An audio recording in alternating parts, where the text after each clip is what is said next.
we are going to discuss that how to summarize a story.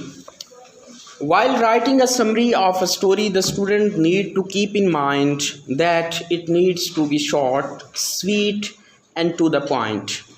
It isn't difficult in the light of following guidelines. We are having some steps. Number one is that you have to read the story. Number second is you have to take notes. Number third is find main characters. Number four is note down the setting. Number five is note the story's conflict. Number six is note the main events. Number seven is note the conclusion. Number eight is write the summary. And number nine is revising the summary. So we are going to discuss 9 points today that how you have to summarize a story. So we are going to discuss number one, read the story. So it will be very difficult to summarize a story without actually reading it. While reading, what need to kept in mind is the central idea of the story. For Lord of Rings, for instance, the central idea might be something about how the power of greed and a strong force for evil, or even the actions of an insignificant person like a hobbit can be changed the world. The full concentration on a book is very vital, and any distraction like noise or music will create problems. So सबसे पहले आपने जब भी किसी story को पढ़ना है, किसी बुक को पढ़ना है, तो आपने जब उसको समराइज़ करना है तो ये 9 पॉइंट आपने अपने जहन में रखने हैं। इन 9 पॉइंट को आप अगर पूरा इन 9 पॉइंट के ऊपर आप पूरे उतरेंगे तो you will be able to summarize a story, summarize a book. Number one, read the story. Actually बाज़ औक़ात हम ये देखते हैं कि हम जल्दी से जल्दी जो है स्टोरी को समराइज़ कर लें, बिकॉज़ हम उस एज में हैं जो बड़ी फास्ट है और हम मॉडर्न लोग हैं, हम कहते हैं पढ़ना ना पड़े, because reading habit is very little in our society nowadays ना। हम कहते हैं कि पढ़ने वाली तो बात ही ना हो। So but in summarizing the story, so that is very key point and first point that you have to read the story. And while reading the story, you should have to be very conscious and you have to avoid from noise.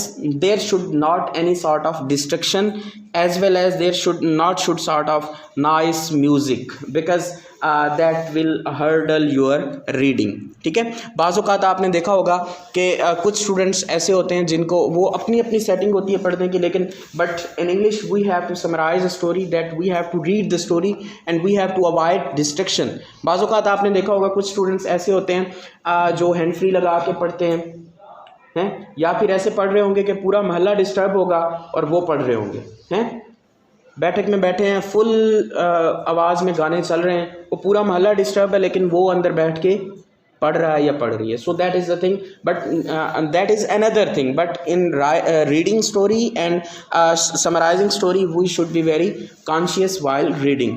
हाँ जी, take notes is second point. As I think so we have discussed earlier that how to take notes.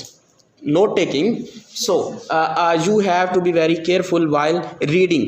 अगर आपको कोई चीज़ अच्छी लग रही है, कोई मेन पॉइंट आपके सामने आ रहा है, तो you have to write down, because reading and writing both are intermingle with one another. because जब आप पढ़ते जाएंगे और आप पॉइंट्स निकालते जाएंगे, so वो आपके पास मेन पॉइंट आ जाएंगे, और जब आप मेन पॉइंट निकाल लेंगे, so you will be able to summarize a story, कि आपने स्टोरी को समराइज कैसे करना है. Yes, number third is find the main characters. Yes, what need to be known is who the story is about and what characters are the major ones. आपको याद होगा उस दिन हमने बात की थी, जब प्लॉट की बात की थी, तो हमने कैरेक्टर्स की जब बात की थी तो हमने देखा था मेजर कैरेक्टर भी होते हैं, माइनर कैरेक्टर भी होते हैं, फ्लैट कैरेक्टर्स भी होते हैं और राउंड कैरेक्टर्स भी होते हैं. So the thing is that कि जब आप स्टोरी को पढ़ने हैं या जब आपने किसी चीज़ को एनालिसिस करना है, जब आपने समराइज़ करना है, तो आपको पता हो कि मेन कैरेक्टर्स क्या हैं.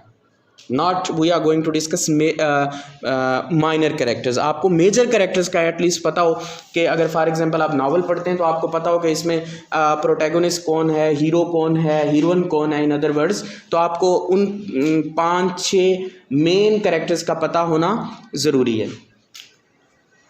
Note down the setting. Yes, setting is very compulsory, कि किस सेटिंग किस तर्ज में इस स्टोरी को लिखा गया है ये आपको पता हो. ठीक है, either it is romantic, either it's tragic one, either it's comic one है, मज़ाहिया है, रोमानवी है, या किसी कत्लो गारत के ऊपर मबनी है, मीन्स मुख्तलिफ टर्म्स में स्टोरी को लिखा जाता है ना, सो ये आपको पता हो।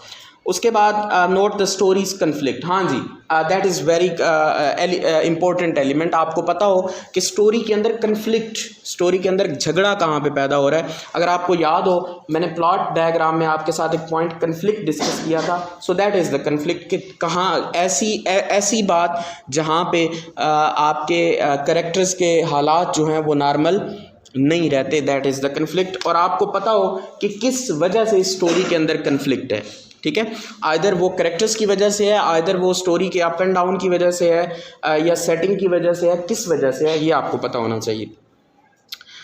Yes, next one is note the main events. हाँ जी, आपको पता हो कि इस स्टोरी के अंदर मेन इवेंट्स कौन से हैं। ये देखिएगा, हमने जितनी भी बात की, हम मेन की बात कर रहे हैं, because we have to summarize the story ना।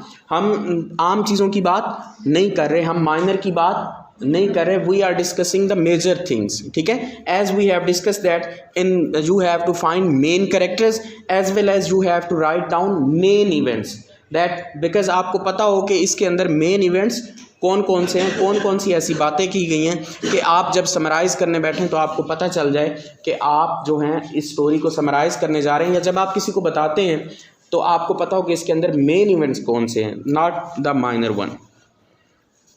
yes, you have to note the conclusion. Next one is, हाँ जी, this is very most important one which usually warps up the story conflict and resolves the problem। हाँ जी, ये same वही बातें जो हमने plot diagram में discuss की थी, कि आपको कंक्लूजन का भी पता हो कि स्टोरी का एंड क्या हुआ है। स्टोरी के एंड के ऊपर क्या लड़के और लड़की की शादी हो गई या फिर उनको कत्ल कर दिया गया, मीन्स कि आपको कंक्लूजन का भी पता होना चाहिए।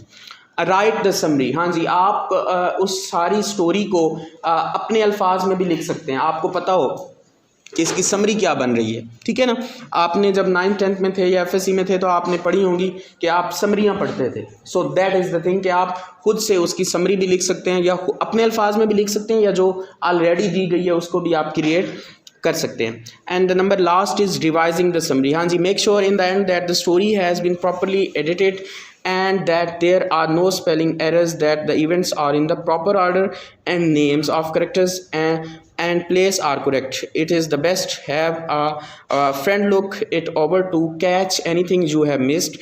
Once it is revised, the summary is final। हाँ जी, जब चीज़ों को आप रिवाइज करते हैं तो उसके अंदर जितने भी टेक्निकल फॉल्ट्स होते हैं, स्पेलिंग की मिस्टेक होती हैं, ग्रामेटिकल मिस्टेक होती हैं, तो आप उनको क्या कर लेते हैं, ओवर थ्रू कर लेते हैं, आप गो थ्रू कर लेते हैं, तो आप उनके अंदर उसको चीज़ों को क्या कर लेते हैं, समराइज़ करके आप उनको ठीक कर लेते हैं। ये जब आप पेपर अटेम्प्ट करते हैं तो क्यों कहा जाता है कि पेपर को एक दफ़ा दोबारा पढ़ लेना चाहिए, बिकॉज जब हम कोई भी चीज़ करते हैं तो हो सकता है पहली दफ़ा उसमें कहीं ना कहीं पे कोई फॉल्ट रह जाता है। So that is the thing.